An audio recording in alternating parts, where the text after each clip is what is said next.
Les amis, troisième partie de la vidéo dont le sujet est ce dont ils ne veulent pas qu'on parle. Donc j'ai exposé le sujet principal qui est ce jeu que j'ai bien exposé, partie 1 et partie 2. Je vous renvoie à ces vidéos si vous ne les avez pas vues précédemment. J'enchaînerai là juste sur des exemples, deux exemples notamment qui ont été frappants pour moi.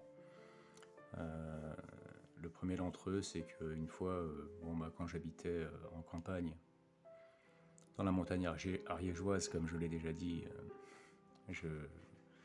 j'étais à l'extérieur de mon domicile. C'était au sein d'une ferme de plus de 120 hectares, avec pour seul voisin, comme je l'ai déjà dit, les propriétaires qui étaient à 100 mètres au-dessus et un couple d'éleveurs qui avait 2 enfants, qui étaient à 300 mètres en contrebas, avec une bergerie à 250 mètres environ. J'avais le visu en fait sur leur maison et sur la bergerie. Et il se trouve que l'un des 2 enfants était un garçon âgé de 12 ans. Ils avaient une fille qui était âgée d'environ 8 ans. Le garçon avait 12-13 ans, mais je crois que c'était plus 12 ans. Et il était assis sur le sol, le dos contre une paroi de la bergerie, avec vraisemblablement son smartphone à la main, son téléphone à la main. Et j'ai appris avec le temps, petit à petit, comme je l'ai déjà dit, à me soulager certains de symptômes qui étaient provoqués. Parfois je me levais le matin avec des douleurs particulières au niveau du dos, des hanches, des jambes ou autres. Et parfois ça pouvait durer des heures, parfois ça pouvait durer des jours et parfois plus. Et là je fais une série donc d'exercices, d'étirements, etc. Et avec un mouvement bien particulier pour débloquer en fait un symptôme que je connaissais bien, qui revenait sans arrêt, et dont j'avais trouvé avec le temps un moyen de m'en défaire. Et au moment pile poil où je fais ce mouvement et je sens que ça débloque, à ce moment précis, je regardais en même temps, je vois le gamin en question qui fait un grand mouvement de la main en fait, du genre putain non, ce genre de choses, vous savez, qu'on a déjà vu ou même qu'on a déjà vécu quand on est frustré, quand il y a quelque chose qui ne fonctionne pas, ou quand on n'a pas ce qu'on attendait, et donc voilà, un grand mouvement comme ça. Ça a été vraiment immédiat, alors que ça faisait bien une bonne dizaine de minutes que je le voyais. Il ne bougeait pas, il était très concentré sur son truc, et puis d'un coup d'un seul, effectivement, cette réaction. Voilà, ce qui ne trompe pas, parce que ça, j'ai pu le constater encore, et je reviendrai juste après le deuxième exemple sur ce que j'ai pu constater depuis tant de temps.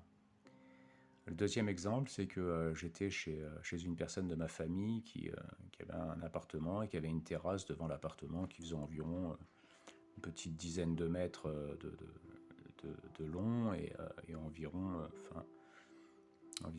5-6, peut-être 4 mètres, 4 mètres de long, 10 mètres de large, c'est ça que je veux dire. Voilà. Et donc je faisais en fait de long en large, je faisais un peu les 100 pas de la droite vers la gauche, c'est ce que j'appelle la largeur, qui faisait environ 10 mètres. De la droite vers la gauche, de la gauche vers la droite. Alors, je crois que j'étais au téléphone, je ne suis pas bien certain, c'était encore quand j'utilisais les smartphones. Aujourd'hui, j'en utilise plus, j'ai un téléphone fixe, mais je n'utilise plus de smartphone ou d'abonnement. Je ne me mets plus en ligne avec le téléphone. Bref, je faisais les allers-retours comme ça. Et en fait, à environ 100 mètres, je vais dire 150 mètres environ, je voyais, c'était une cour d'école. Donc ça semblait être une école primaire. Et je vois, à un moment donné, en fait, je suis surpris parce que je me rends compte que je vois parmi tous les enfants qui courent, qui jouent, etc., je vois un petit groupe de gamins qui sont tous en fait un peu en cercle et autour de quelque chose, la tête vers le bas en fait, en regardant vraisemblablement ce qui semble être ce que j'imagine être un téléphone. Voilà. Ils étaient tous comme ça, alors je pense ils devaient être 5. Je crois que c'était ça, c'était 5 en fait, qui étaient en rond et puis qui étaient tête baissée, comme s'il y en a un d'eux qui avait quelque chose à la main et que tout le monde regardait. Et là, moi, j'en aurais pas pris, ça n'aurait absolument pas attiré mon attention si je m'étais pas rendu compte en fait que le petit groupe en question, sans me regarder, se déplaçait en fait quasiment en même temps que moi et faisait à peu près les mêmes gestes que, enfin, quand j'allais vers la droite, il se passait une seconde de latence, je les voyais partir, se décaler en fait vers la droite. Puis je repartais vers la gauche, il y avait une seconde de latence encore, je les voyais se déplacer vers la gauche. Et dès que j'arrêtais de me déplacer, à peine une seconde après, il se passait une seconde à peine, hop, il s'arrêtait de se déplacer. Donc à un moment donné, je coupe court à la conversation que j'avais au téléphone et je me dis, mais attends, est-ce que je rêve ou... Et je réessaie. Et en fait, j'ai réessayé une bonne dizaine de fois et à 100% d'écart, en fait, il y avait exactement les mêmes déplacements au moment où je me déplaçais à droite comme à gauche. Là, j'imagine que si j'entendais ça pour la première fois, un témoignage de quelqu'un qui m'expliquerait ça, je froncerais les sourcils en me disant ouais, bizarre quand même ton histoire. Mais voilà, entre ce gamin, j'utilise en fait les exemples des enfants parce que, encore une fois, on arrive en fait à mettre dans les mains de monsieur et madame tout le monde aujourd'hui des possibilités en fait qui ont un lien direct avec ce qu'on vit en fait comme galère, mes amis. Alors je ne dis pas que c'est ce que vous vivez, je ne dis pas que c'est exactement ce qui se passe pour vous, parce que vraisemblablement, selon les témoignages, il y a des ressentis divers et des expériences diverses, mais en matière d'attaque par ondes électromagnétiques, il y en a beaucoup, selon moi, qui vivent exactement la même chose, mais sans pour autant voir le jeu qui se passe autour d'eux. Puisqu'on a la tête un peu dans le guidon, hein, et puis qu'on a tendance en fait à avoir une vision qui est de plus en plus étroite quand on vit ce genre de choses. On a du mal à regarder de façon objective, en prenant du recul et en ayant une analyse, j'ai envie de dire, une analyse au moins correcte. C'est compliqué en fait, tout simplement. Je ne suis pas en train de dire que moi j'y arrive plus que les autres, quoi, pas du tout. C'est encore une fois que j'ai passé beaucoup de temps à voyager, à bouger et à observer en fait systématiquement partout où j'étais. Et ça a été très difficile les 3 premières années.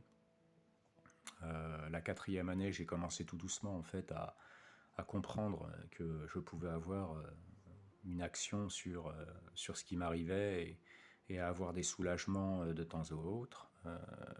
La 5e année, j'ai commencé à lâcher complètement en fait prise. Je ne pu faire de recherche dessus, arrêter de me renseigner, etc. Penser à ma santé. Également la 6e année aussi. On attaque la 7e année aujourd'hui où je suis conscient de ce qui m'arrive, même si je vis ce que je vis depuis maintenant 10 ans. J'ai mis des mots dessus et j'ai pu l'identifier il y a environ 7 ans. Donc en fait, j'ai complètement lâché prise, donc j'ai repris finalement du poil de la bête et j'ai réussi en fait à prendre du recul, j'ai envie de dire, pardonner à mes détracteurs, à ne plus être en fait en train de les observer, à ne plus être en train finalement de m'empoisonner la vie, à penser à ça quasiment constamment dès que je me levais le matin. Déjà que tout est fait pour qu'on y pense, donc pour qu'on le ressente.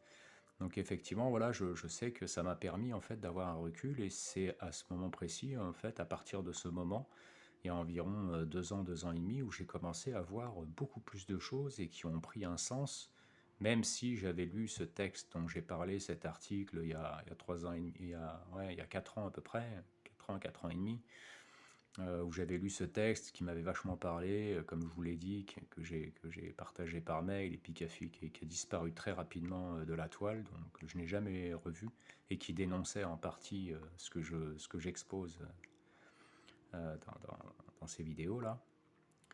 Je sais que j'ai commencé vraiment en fait à avoir tout le puzzle qui s'assemblait en fait à partir d'il y a 2 ans en arrière, avec également des possibilités, comme si l'intuition me revenait finalement. D'ailleurs, si la vie me le permettait, je ferais bien une vidéo sur le phénomène de l'intuition et sur l'aide que ça peut nous apporter. Et donc pour revenir sur ce sujet, en fait, j'ai réussi donc en fait, comme je dis, à observer énormément de choses qui se sont, voilà, qui ont permis en fait la logique, hein, de ce que j'expose ici. Et donc c'est ce groupe d'enfants et cet enfant, ces réactions qu'il y avait, les déplacements en même temps que moi, et puis la réaction de frustration de l'autre enfant qui était dans les montagnes ariégeoises, là, comme je le dis. J'ai pu observer ça en fait dans mon environnement de tous les jours. J'ai pu l'observer, que ce soit quand j'allais faire des courses, j'ai pu l'observer, mais c'était souvent dans les endroits où je restais plus longtemps. Et je prends cet exemple de la salle de sport, puisque je suis arrivé dans ma nouvelle adresse, l'adresse que j'occupe ici en avril 2023, et voilà, je suis inscrit à une salle de sport à côté, et à chaque fois que j'y allais, finalement, je voyais systématiquement le même cinéma, donc déjà plein de gens qui arrivaient en même temps que moi, et puis certains qui, dans tous ces groupes-là, la majorité sont très discrets. Il y a un mot d'ordre en fait d'être discret quand on joue à ce jeu-là, mais ils n'y arrivent pas. Comme je le disais auparavant, il y a un amateurisme, ils n'y arrivent pas de manière générale, ils y arrivent pendant un temps, mais il y a des moments où finalement, même le langage non verbal, etc., il y a des choses qui se trahissent. Mais il y en a certains en fait qui vont tout faire pour que vous les voyez, hein. C'est-à-dire ils vont arriver exactement en même temps que vous à chaque fois. C'est eux qui vous ouvrent la porte ou ils sont juste derrière vous. Quand vous allez aux toilettes, ils sortent des vestiaires. Enfin, le but de la manœuvre, c'est de vous croiser systématiquement, que vous les voyez en permanence. Ils vous coupent la route quand vous allez d'une machine à une autre. Ça fait partie du jeu. Mais c'est une minorité, cela. La majorité, en fait, se font plus discrets. Ils jouent à ce jeu-là et en fait, je voyais bien les placements qu'ils pouvaient avoir à droite, à gauche, en face, derrière. Et je voyais également ces gestes de frustration quand j'arrivais à me débloquer d'un symptôme. Le même geste en disant putain, mais c'est pas possible, ou alors de voir deux ou trois personnes finalement qui sont chacun, hein, parce que je pouvais en voir dans mon champ de vision à peu près une dizaine, puis il y avait des glaces un peu partout, donc j'avais une vision assez élargie, et même si je le faisais très discrètement, à mon sens, en fait, j'arrivais à un moment donné avec série d'exercices, puis d'autres choses que je ne dirai pas sur cette vidéo. Hop, tac, je réussissais à me débloquer quelque chose. Et je voyais en fait que deux, trois d'entre eux se retournaient directement vers moi, très étonnés en fait. Disant du genre, mais qu'est-ce qui se passe quoi? C'est pas normal. Ou alors, même certains d'entre eux jetaient leur téléphone sur leur serviette au sol, se remettent en fait à faire un exercice physique, parce que je me rendais compte que certains d'entre eux en fait faisaient une série d'exercices et passaient 5, 7 minutes, 8 minutes, 10 minutes sur leur téléphone, quoi. Et donc, si j'expose ça en fait à chaque fois, c'est pour dire que avec leur smartphone, ils ont vraisemblablement, et je ne sais, c'est pas moi une application, je ne sais pas comment ça se passe. Tout ce que je peux dire, c'est que dans mon expérience et de façon répétitive, répétitive, répétitive, et j'ai pu voir en fait exactement les mêmes choses, c'est-à-dire des gens qui vraisemblablement ont en temps réel un visu sur ce que je ressens physiquement, sur ce que j'ai comme symptômes, et ont vraisemblablement la possibilité de participer au fait de provoquer de nouveaux symptômes et de les maintenir ou de les accentuer. Et quand je peux observer le degré de motivation, de rage, passion, comme je l'appelle, dans la durée, hein, parce qu'il lâche pas l'affaire, hein, mais en fait, ça ne peut pas être que juste un jeu, ça peut pas être que du bénévolat, ça peut pas. Quand on voit finalement en fait, ce protocole d'action en fait qui fait qu'ils entoureront systématiquement en permanence, c'est toujours les mêmes personnes bien souvent, mais j'en vois des nouvelles aussi, parce que maintenant je bouge un petit peu moins sur les routes. Avant c'était tout le temps des nouvelles personnes. Mais en fait, c'est un nombre incalculable et j'en vois beaucoup dans les lieux que je fréquente souvent, hein, comme la salle de sport. C'est souvent les mêmes personnes, mais j'en ai vu beaucoup, hein. Bien, je vous le disais avant, 300-350 personnes qui participaient à ça.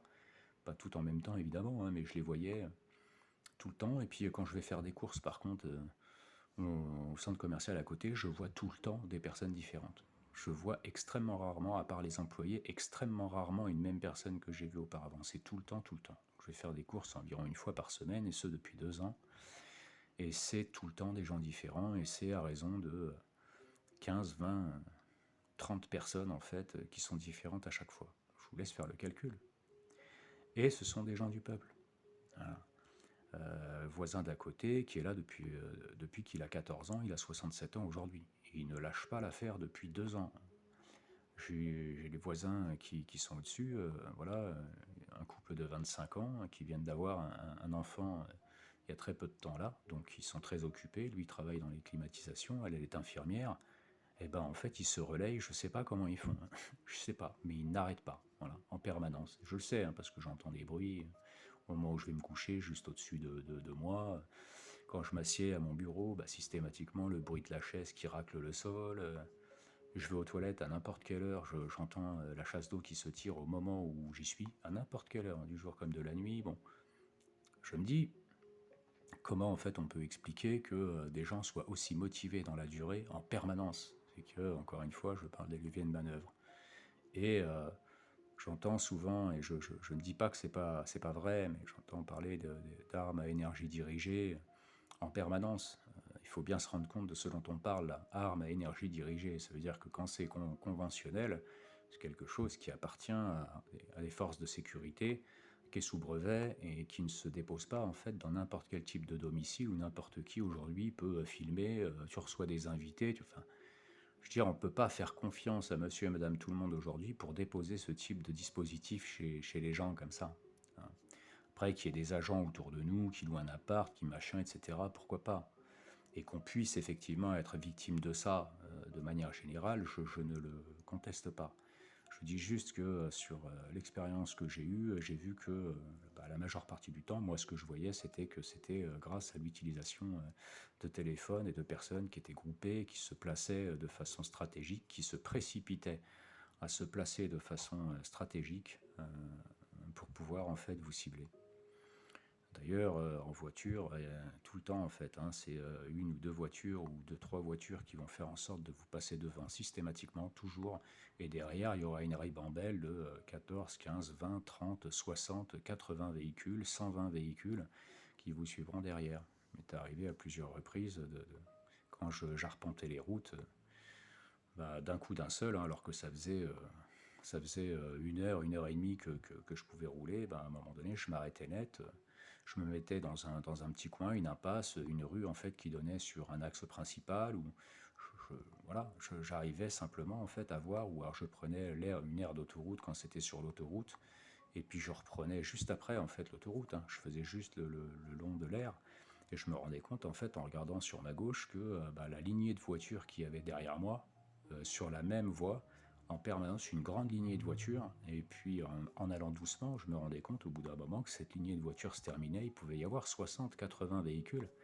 Je reprenais l'autoroute et il y avait peut-être un véhicule derrière moi à 400 mètres, et il y avait beaucoup moins de véhicules d'un seul coup.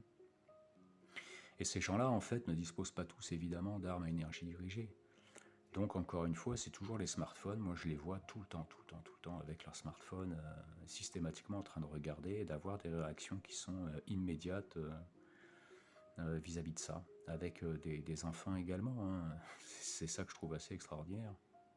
Là aussi, la question se pose, c'est comment se fait-il que ça ne s'ébruite pas, ce genre de choses? Comment se fait-il qu'à un moment donné, une application comme celle-ci, c'est un peu une arme de destruction massive mise entre les mains de un petit peu n'importe qui aujourd'hui?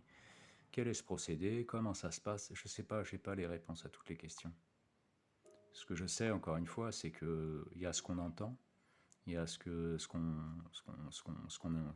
l'idée qu'on se fait des choses parce qu'on on ne les voit pas, on les ressent seulement, et puis on a lu, on a entendu, on a vu des vidéos, même de gens qui s'y connaissent, hein, et donc, on fait une construction, une analyse, et puis on dit, oui, c'est ça, il s'agit de ça, les procédés sont comme ça, ils agissent de telle manière, etc.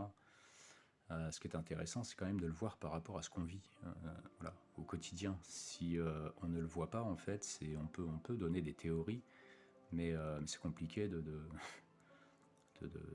d'être dans le juste. Alors, je ferai juste une petite parenthèse sur ce qu'on dit aussi, en disant non, c'est pas les armes à énergie dirigée conventionnelles, c'est des choses qu'ils fabriquent aujourd'hui avec des boîtiers, avec le Wi-Fi. J'entendais ça sur une vidéo avec le micro-ondes. Donc ça, c'est bien connu, le micro-ondes, mais je veux dire, c'est comme tout, hein. Ces schémas, et si ça a été mis sur Internet, ça veut dire qu'ils sont passés à bien au-delà depuis bien longtemps.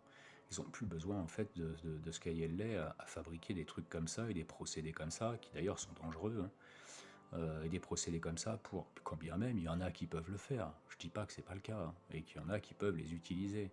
Mais moi, je suis en train de parler à grande échelle. À grande échelle, en fait, ce qui est en train de se passer aujourd'hui, c'est ce jeu dont je suis en train de parler et qui explique en fait très facilement pourquoi vous allez voir en fait partout où vous allez aller et dans n'importe quelle strate de métier. Ça peut être des policiers, hein, ça peut être, nous on va croire que c'est une organisation, ils ont tous connaissance exactement des tenants et des aboutissants, ils sont rémunérés par, c'est tous des agents spéciaux, etc.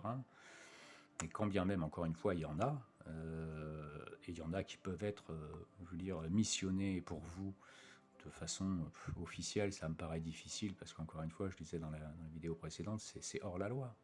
Donc on ne fait pas en général des choses officielles qui sont hors la loi. Après, si c'est pour la sécurité nationale, j'entends bien, mais il faut quand même que vous ayez des fichiers particuliers vous concernant et pas des blacklistings assez. C'est complexe parce qu'encore une fois, ça pourrait faire le gang stalking gate, quoi. À un moment donné, c'est des choses qui pourraient sortir assez facilement et ils sont suffisamment fins pour ne pas laisser des preuves voilà, qui sont accablantes. Alors, est-ce que ce sont des joueurs qui payent au jour le jour pour avoir accès en ligne à, euh, à un jeu qui permet d'eux, voilà, avec un abonnement éventuellement, etc., et qui permet effectivement de, pendant un temps donné, 2 heures de temps dans la journée ou 25 minutes pendant qu'on va faire ses courses, ou que c'est pas forcément 24 heures sur 24. Je parle souvent pour les gens qui nous suivent en extérieur. Est-ce que je ne peux pas répondre en fait à ces questions parce que dans mon expérience personnelle, je n'ai pas vu de quoi il s'agissait. Ce que j'ai vu par contre, c'est effectivement toutes ces réactions qui sont immédiates en fait en regardant son écran et qui sont concomitantes avec des symptômes ressentis ou des symptômes soulagés. Voilà les amis, je vais m'arrêter là sur ce sujet parce que je pense que voilà, 3 vidéos de plus de 20 minutes pour essayer d'exposer ça, je comprends bien que je prends des exemples un peu comme ça, j'expose ceci, j'expose cela, je n'insisterai pas plus à vouloir mettre plus d'arguments dans le souci de convaincre que ce que je dis est vrai, parce qu'encore une fois, déjà ceux qui ne vivent pas ce qu'on vit, on pourrait leur montrer des choses claires, nettes et précises, ils n'y croient pas, donc même les ciblés en fait qui ne sont pas directement concernés par un phénomène ou qui ne l'ont pas vu, effectivement c'est facile de botter en touche, de voilà, dire bah non, je vois pas trop, pour moi c'est pas ça, mais non il se trompe, etc. Je peux comprendre, et je cherche pas à convaincre qui que ce soit, mais je suis convaincu que ça résonnera dans l'expérience de beaucoup et que c'est quelque chose qui pourront valider. Voilà les amis, je vous cache pas que ça attaque sec hein, depuis que j'ai essayé de faire ces vidéos et puis de les mettre en ligne, suppression de vidéos sur mes ordinateurs, voilà, comme je l'expliquais dans la deuxième vidéo, la première vidéo à 8 minutes 40 et à 9 minutes 05, on entend taper, on entend bien, hein, pam pam pam pam pam, mais il se trouve que c'est vraisemblablement, ça ne peut être que la gendarmerie qui, comme j'ai pas répondu, m'ont laissé un papillon sur le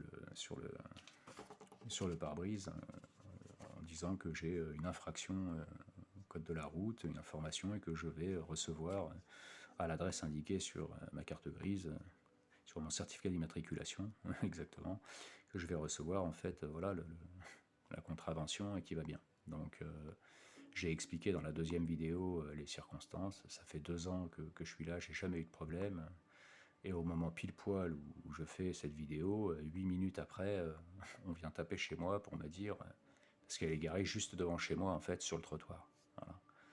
Mais j'explique que ça fait 2 ans, puis avril, et puis j'ai d'autres voisins en fait qui sont garés pareil.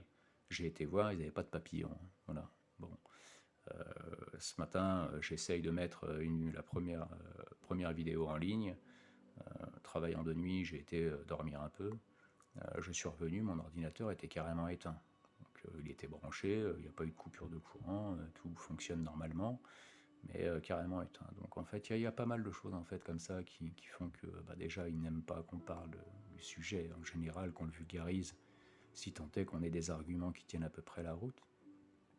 Mais en plus de ça, oui, effectivement, c'est un sujet dont ils n'aiment pas que l'on parle. Ouais, mes amis, je vous souhaite de tenir bon, le dos droit et la tête dans les étoiles. À bientôt.